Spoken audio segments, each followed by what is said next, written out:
Welcome to That's So Savvy, the podcast where we dive deep into the stories and journeys of remarkable business leaders. Join our host, Nancy Aichholz, a seasoned professional and experienced entrepreneur, on her mission to discover the recipe for business success. Welcome back, That's So Savvy listeners. Today on That's So Savvy, I'm joined by a powerhouse leader, a really good friend of mine in the world of arts, culture, and education, Elizabeth Pierce. She's the president and CEO of the Cincinnati Museum Center. And under her leadership, the museum, if you haven't visited Cincinnati to come here, you have to do it. It isn't just a museum, it's multiple museums, and the building itself is a museum in itself. It is a historic, beautiful building that our community came together a few years ago and saved. And you're finally seeing the end, I think, of those renovations. And it is incredible here. Every time I come, I see something new that I didn't know had gotten fixed, which is really awesome. So Elizabeth, welcome. Thank you. Tell our listeners about Elizabeth Pierce. Oh, Nancy. Well, I love where do we start, right? It's such a long story. Oh my gosh. I love being able to talk about the museum and all those things. And I appreciate that you've seen it grow for a very long time, and you've, with your family, have seen it evolve over many years and have been on the inside scoop of some things here and there. So I got really excited about museums because my dad was a history nerd in addition to being a surgeon. And so we had this intersection of conversation around our house that had to do with the slime of life, in air quotes that I'm giving you, which was his favorite thing to talk about. And then being kind of taken off to historical sites around the state of Ohio growing up. So it just always, that was a level of curiosity, a level of learning that all of us were steeped in. So I went to Miami undergrad, Miami of Ohio, with a history degree, and did the Luxembourg program and got to study abroad. And that's really where it crystallized for me that museums were such incredibly vital assets in a community, and being able to go to all these museums. I just started thinking about okay, when I get back, I need to think about graduate school for museum studies or museum administration or something along those lines. So that's what I did. I got my acceptance to graduate school the day after graduation. I spent the entire weekend of graduation answering the dreaded question of, what are you going to do next? Of course, with all my finance and accounting and marketing housemates who had their careers lined up for them. But I went off to GW, George Washington University, and was in Chicago, was in DC for 2 years, and then translated that into fundraising for the Chicago Children's Museum. Whole different element of the museum industry. So interesting to be in the children's museum industry in the early 1990s as functional MRI brain research was coming into play, and the reality of understanding both what happens to young brains under trauma, but more importantly to the museum field, how are young brains stimulated, and what does that mean that we should be doing as we help advocating for learning through play, which, by the way, is what Maria Montessori figured out 150 years prior to that. We need to be reminded of it, or we needed to have the hard scientific data to show that learning through play is vital. I have had the unique opportunity to work in children's museum industry, to do some creative communication and public relations work that then kind of built my skills out further to come and work here at Cincinnati Museum Center, that is this intersection of history, science, early childhood, spectacular architecture, amazing impact on the community. Yeah, all of the things. So, all the things. So that's that's the career path. And then, I picked up a husband along the way, and we had a couple of kids. We have 2 kids, and, and it kind of all flows together. And, they were regular consumers of the museum long before I worked here. And they were excited when they heard I was taking this job. Oh, I'm sure they loved every minute of it. And what another wonderful thing about this museum center is that, well, first of all, there you were in DC around some of the most amazing museums that we have in the country that you can walk into free and look and whatever. But here, it's all about interaction. You can go to the art museum and you just visually stimulated all day. I mean, we have an amazing art museum. But then you come here, and even as an adult, like at the Julia Child exhibit, which we'll talk about later, I'm picking up the pots and smelling, and I'm touching things, and it's just such a different, even as an adult, a different experience to actually interact with the exhibits. I don't know how to make the sound of my face exploding with a smile as you say all of that, because it is what I think is so interesting that we're able to do with this intersectionality of things is to create layers of learning, because we know like the best of the best from the science center world and think about the exploratorium and the hands-on nature of stuff. Then we can take that and apply that to these history collections that we have and these fossil collections that we have, and just create layers upon ways to interact with photography and with documents, and step onto the streetcar, and the streetcar is now animated through video, and that pulls out items from the collection that we might not always have a chance to display. And so the use of technology, as well as the use of hands-on, I was just showing the museum to a visitor from California, and we were in the Made in Cincinnati gallery, which is one of my favorite things that we've done in the last several years. And it's just a love letter to Cincinnati industry and business and all the ways in which Cincinnati's made an impact on the national and local economy. But there literally is a machine tool that I, as a non-machinist, non-scientist, non-technical person, can understand how to use. How interesting. And it's like you get a sense of what is really the history of the machine tool and the physics of the machine tool. And so my brain lights up and I learn about it in a different way. To be able to have something that is appealing to you as an adult, that is also appealing to your 20-something-year-old children, that is also appealing to the 10-year-olds that are coming in, is also appealing to the 3-year-olds that are coming in, right? That we've got the whole range of activity. I love it. And I wonder, as with all this brain science going on, how much we'll find that activity improves the Alzheimer's and dementia issues or impacts, or even just makes someone's life more enjoyable if they're having those struggles. So I think it is cradle to grave. Mm-hmm. And I think it's so much fun here. Yay. Yeah. So you're hooked in forever. Oh, I mean, you'll never get rid of me. Even if I move away, I'll come back and visit. I think it's just cultivating curiosity. I mean, at the core of what we do, that's what it's about. With the renovation, right? We restored Union Terminal, as you said. So we were able to then do a whole bunch of private fundraising to bring in new content and present some of our favorite content with new ways. And so that just makes it worthwhile to be curious about what's happening. And then every time you come, you're a different person because you've read about something else, or you've heard about something else, or your brain's been intrigued. So cultivating curiosity across our entire lifetime is the thing that creates joy for people, creates mental stimulation that wards off some of these things that we're navigating as we age. Right. I love it. And literally every time I walk in this building, there is something, it's probably not new. It's probably been here that I notice or I engage with in a different way. You really could just spend so much time here. Yes. Which is so awesome. So let's talk a little bit about the renovation, because I remember those days very well. Back then you were CMO. Correct? Yes. And you were sort of tasked with getting the county to pass a levy so that you could, not you personally, but that we as a community could preserve this wonderful opportunity in the building. And no, I don't think anybody was ever against that, but you're talking about raising people's sales tax. Right. And there's lots of other priorities. And it was not just a museum center, but wasn't it also a music hall? There were early conversations about the restoration of both of these buildings as icons in the community. You might remember the Save Our Icons campaign. Ultimately, the decision was made that Union Terminal would be on the ballot for a sales tax increase, and Music Hall was going to be funded through private donations and other grants. Ultimately, the community voted yes to do that, almost 65% yes, which is a huge win.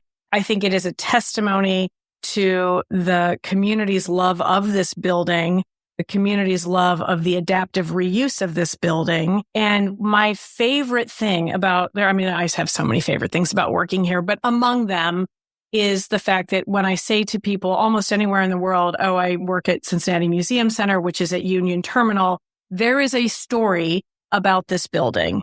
Somebody's father has come here. Somebody's grandfather came through here. Somebody's mother came through on her way to college or camp, or just incredible stories that scale back, right? The building is almost 92 years old. So a notion of like, it's been this fixture in people's lives and across the community. We had people who were employed here. We had people who traveled in and out of here.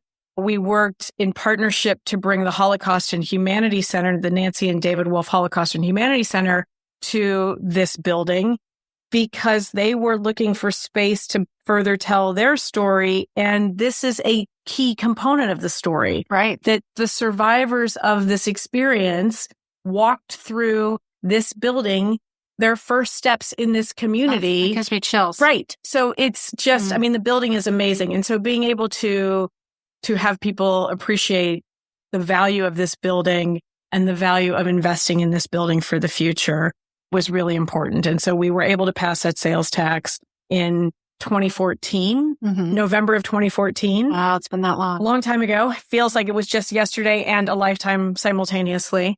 And then we started down the path of private fundraising to be able to fix the exhibits inside. And so we've been able to do that. We have 1 or 2 more permanent galleries that we're still working on, and then a list of other opportunities that are on the horizon. Another thing that I loved in that era of when once the funds were raised and it was time to actually start the renovation, which was no small undertaking, was huge. And so many can't do this until you do that. The sequencing of all of it. Yes. Anybody who's ever rehabbed a home knows, and this was on massive steroids. But what I loved, and this I think speaks to the value that you as a museum center add to the whole greater Cincinnati community, is that you took some of your key exhibits and put them around town. And every time I pass that huge, whatever, Tyrannosaurus Rex something, I should read the tag, at the Cincinnati airport, I'm like, this is so great. And I see things, other places that went out and didn't come back because that's great. It's a great way to draw people into what we have to offer. I loved that we were able to do that. We had so many great community partners step up and say, hey, we want this, or hey, we want that. And it's been a great partnership. And I'm hoping that we will continue to be able to do some of those things. And maybe you saw the woolly mammoth statue in the opening day parade recently. So just being able to kind of take some of our things out into the world is so much fun for all of our people. Because you do change up exhibits, there is kind of that question of, well, where does the mastodon go when he's done exhibiting in the museum center? Where does the next thing go? People don't want those things to go away, but you only have so much space. Right. Yeah. So they're iconic and they can bring you back in at different times. Yeah, exactly. Let's talk a little bit about fundraising for museums, which is critical. Yes. But different from a lot of other nonprofit fundraising, certainly different from political fundraising. You've done so much of this now, things you probably thought you never would have to do when you were waiting on that call from your graduate school. Did you ever think you were going to be? Well, it is interesting. I mean, the business of what we do, fundraising is key to that process, right? In order to have these organizations, we have to drive revenue, and that revenue is from a mixture of different sources. And like all things, the more you can diversify those revenue streams, the more you are insulated from the variables of life. So we are always raising dollars here from individuals, from corporations, from foundations, limited dollars that come both from the federal and the state agencies at different times. There is an important role that the private fundraising does with the other partnerships. And one level of fundraising unlocks the next level of fundraising, and it all comes together. And we need $5 contributions. We need $100 contributions. I need $100,000 contributions to make this organization go forth. And in the grand scheme of our budget, it's a relatively smaller percentage than our earned revenue. So every time you buy a ticket or a membership, that's a vital way in which people are supporting the organization.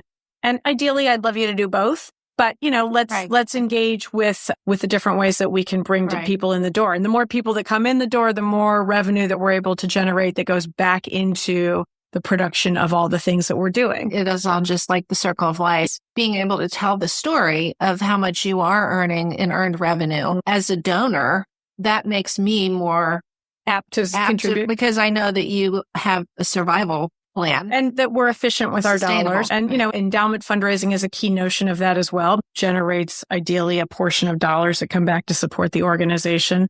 So it is a crucial part of what we do. I'm glad to say that we've got an incredible team of people who understand the process of it and the discipline of it and help us continue down that path, because every July 1, new fiscal year, we got to start over. Right, exactly. It never ends. We don't have an alumni base the way, universities or schools do.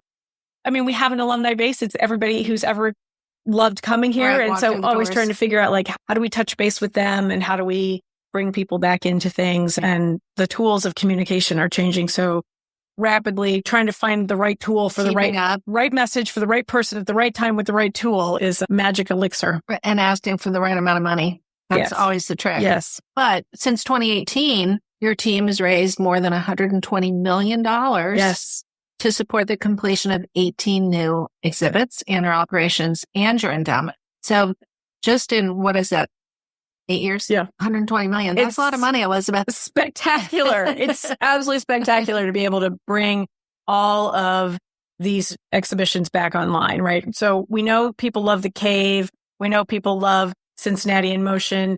They needed a little bit of a refresh. And we knew that we needed all this kind of different ways to present information to make it compelling for people to want to buy a ticket and want to buy a membership and want to continue to come numerous times a year. So that fundraising has enabled a lot of success. And how did you keep all that cash flow, particularly the earned revenue, going during the time that the museum had to be shut down for renovation?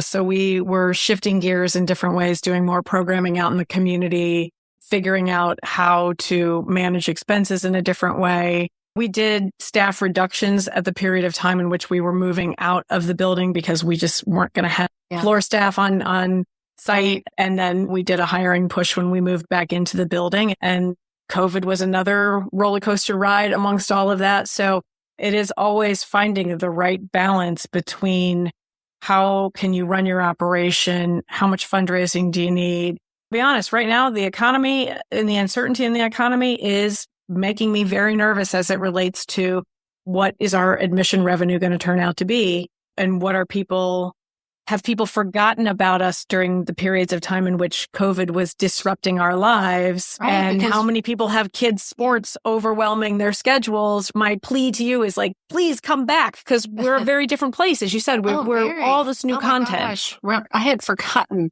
They're right in the middle of all that. Probably right when you were about ready to get back up to speed. In walks COVID as everybody apart. I mean, we were just cutting the ribbon on the exhibition from the Mayan culture, and the Guatemalan cultural attaché was here in the building to help us do that. And, the world is shutting down in all sorts of ways. It was a very surreal moment. I forgot about all that coming together like it did. A thought that I have, knowing you and being in the community with you, one of our leading female executives in town, your name always comes up when people talk about women in town that are making things happen. It has to be a little lonely sometimes, because what you do is so different from other female. You're not running a bank. You're not running an airport. Where are your people? How do you keep up? How do you engage with others in a way that enhances what you then bring to the museum center? Even though the businesses are different, there is commonality in the sense of, like, trying to manage people, manage initiatives that you want your teams to align with, and how do you create a persuasive argument to help your teams follow that path. So there's a lot of sharing of, like, how do you motivate people? How do you motivate yourself when you're exhausted? And how do you do it in a way that also creates energy for others? Great sharing as far as that goes. But there are moments where I'm like, I just need to stand at the kitchen counter and chop some vegetables. And I thought you were going to say eat graters. Caramelize some onions is my go-to thing in the midst of COVID. This is the only thing I have control over right here for 45 minutes. So there is a very strong network of women executives in the Cincinnati market. And I think that we are a better community because we have this range of ages. We work well with each other. We work well with a lot of the men who are in leadership roles as well. Great men in the community. So it's a nice combination of things. Yeah. And as you know, when you travel around the world and you visit with other people, Cincinnati has a lot of really fabulous things going on. Absolutely. I think we're underrated, which, maybe is good sometimes and bad other times. Yeah, we'll see. When you were in college and thinking about, because you are passionate about history and learning and curiosity and all that, did you think you'd end up here?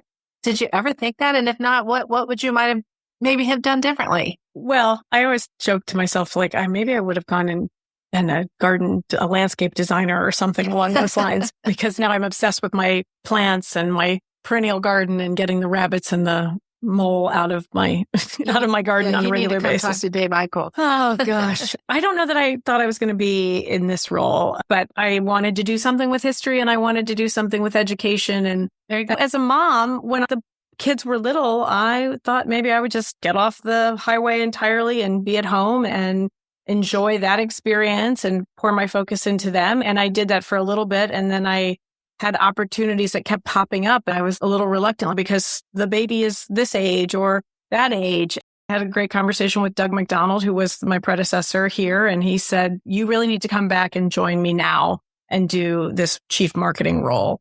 Yes, I know your kids are this age, but we'll make it work. 6 months from now, you're going to feel differently than you do right now when they're so little, right? And so it did. It worked out well, and it's been a great ride.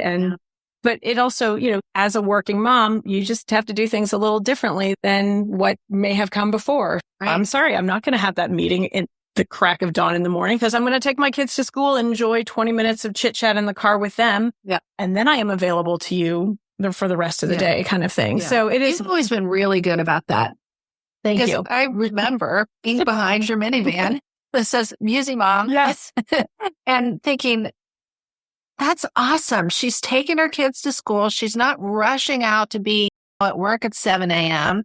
And she still gets the job done, which was an example for a lot of other people because it's taken a while for that. And COVID did help us with that to evolve into being able to manage that kind of a schedule. But you were an example for so many of us. And thankful that people helped to make that happen for me too, because that's what we have to do. We have to help each other out and find the right way. So we all have skills. We all have capabilities. Let's figure out the right way to use them and not pigeonhole people into a specific schedule that is prescribed from God knows what. It's kind of like the idea of with your children, every child is different. And it's our job as parents to put them in the situation where they are most likely to succeed. Mm-hmm. And it's no different with employees. You have to do that with right. Well, we all got to get the job done, but you can get the job done more effectively if you're working together and figuring out ways to support each other. Life is going on for all of us right now. People have aging parents. People have kids at different stages of development.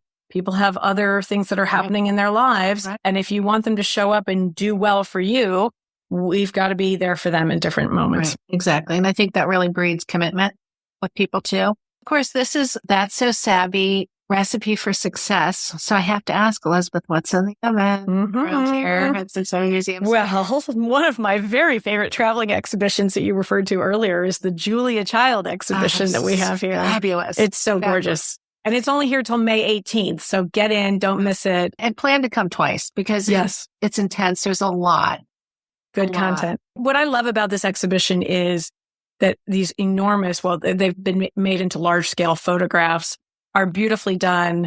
They were taken by Paul Child. There is a capture of their life together that he provided. And the story of the cookbook. I love to cook. I love to be able to use cooking and food as a way to teach science and history. So that's why I'm gaga for Julia Child as an exhibition.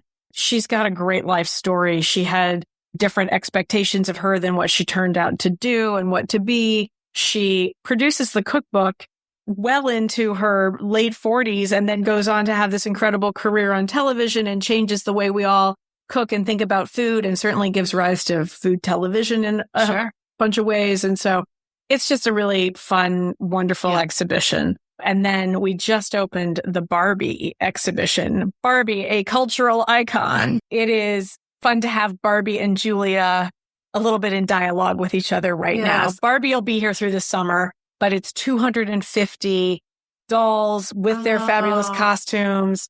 I mean, the fashion that goes along with it, the fashion that kind of traces history of the last 65 years of the United States is so fun to look at as well. I didn't fully appreciate the way that Barbie, because I was kind of into Barbie, but not entirely, right? My brother was chopping my Barbie's hair off in different ways. Weird Barbie. Yeah. So when Weird Barbie showed up in the movie, I'm like, oh, that's the one I had. Just so many different career paths that Barbie pursued across these time frames. Right. Her evolution is amazing. Oh, it's so, Cody told me last week, and we were woven into the Barbie was on the moon in 1965. So she predates our friends on the Apollo mission as well. She got there before Neil Armstrong. Yes. So is another great living, not so living now. Another key Cincinnatian. Yeah, yes. Exactly. And a key part of our history here at the museum. I was just sharing this with somebody else that Neil was involved with the Natural History Museum, and he was the board chair when it was on Gilbert Avenue, and they made the decision to move here to Union Terminal, and he designated his moon rock to us, and he was a key advocate for Union Terminal over time. And just like, again, this is Cincinnati. Like it all comes together and it intersects and builds up. So. Yeah. The Barbie exhibit, that you said that'll be here till September. Yep. That feels to me like a great opportunity to bring a bunch of girls dressed in pink. I told Ryan, I'm like, you can come too. You don't have to be a girl. Just wear pink. There's life-size Barbie Corvette. So, you can take pictures in Barbie's Corvette. In fact, there's a Mother's Day breakfast that's upcoming. Such an awesome. And there are going to be other programs all of these things you can find on our website in order to get tickets for and things like that. But we're trying to do a lot of different things to activate both of these exhibitions. Well, that are just excited about it. Oh, the number of people that I've talked to already who are like, oh my God, I had the first Barbie, or I've had all of these Barbies, or just incredible stories that people want to share. So I always tell people, for me, I played with Barbies, but no surprise, Elizabeth, my Barbies always had careers. They always had business. Political offices. They were climbing the corporate ladder, but really they had their own business. Entrepreneur Barbie is the Nancy Barbie. Yes, an entrepreneur Barbie tried all kinds of different things, and she had all kinds of businesses going. And I don't know if she had a Ken or not, but she usually had babies, so I'm guessing there was a Ken in there somewhere. She was buying the dream house with her own money. Oh yes, absolutely, and the Corvette. Yes, good. Well, I'm excited to see that exhibit. I'll definitely come to that one a couple of different times as well. I'm there. I'll probably pop back in and visit Julia. She's in my mind as big of a rock star as Martha Stewart. Yes. Right. Oh yeah. No, any of the current precedes all of that. Well, and not to be leaving OmniMax out, but there are some great things happening there with Blue Angels. Yes. Oh, I saw that. So if you are a pilot or interested in aviation, or you just want to feel like the rumble of it in your chest, that's an incredible OmniMax experience, as well as a new film all about space exploration. So we got the whole world covered for you here inside Union Terminal. One coming up too. That has been on the screen, and we probably do a classic film. And we just started doing this dinner and a movie combination with the teaching kitchen. So we can do like an adult dinner out, and the chefs are creating menus that track with the themes of some of the OmniMax.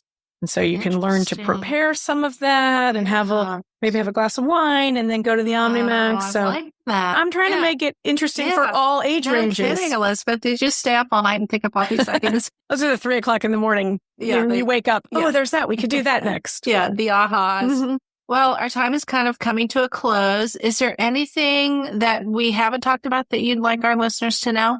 Well, we could say this too. So, Nancy, if people are curious to know more about the behind the scenes of what happens at a museum, and in particular, Cincinnati Museum Center, our good friend Cody Hefner has been leading a really fun podcast also. Really? So the podcast listeners need something else to add to their list. Meanwhile, ... at the museum. Oh, I love it. Is the name of our podcast. And obviously that's a play on the fact that the Hall of Justice was inspired by Union Terminal and Art Deco. And you may or may not see that in future feature films.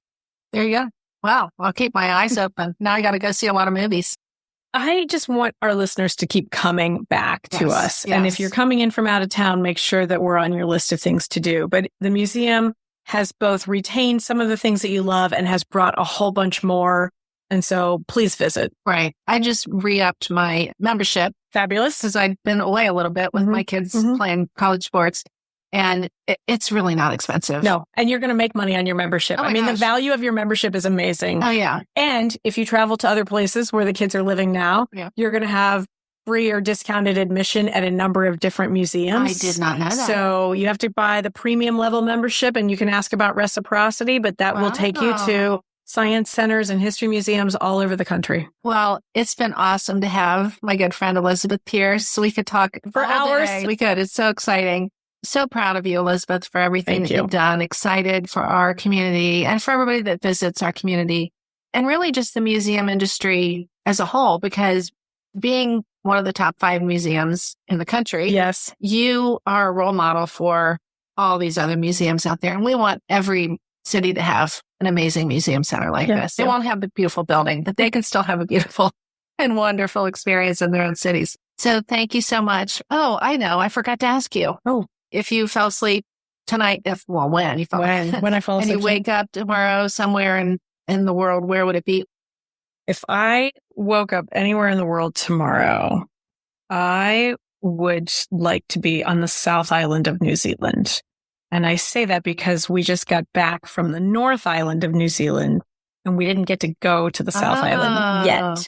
So I'm kind of curious. That's a long flight to turn out. It would be easier to just fall asleep and wake up. Right. No, teleport your way there. But what I can tell you about the North Island, and we escaped some of the snow here in January, it was so lush and green and interesting and beautiful and fascinating to think about, like, where you are in the world relative to Cincinnati. So I have travel wanderlust all the time. Oh, I do too.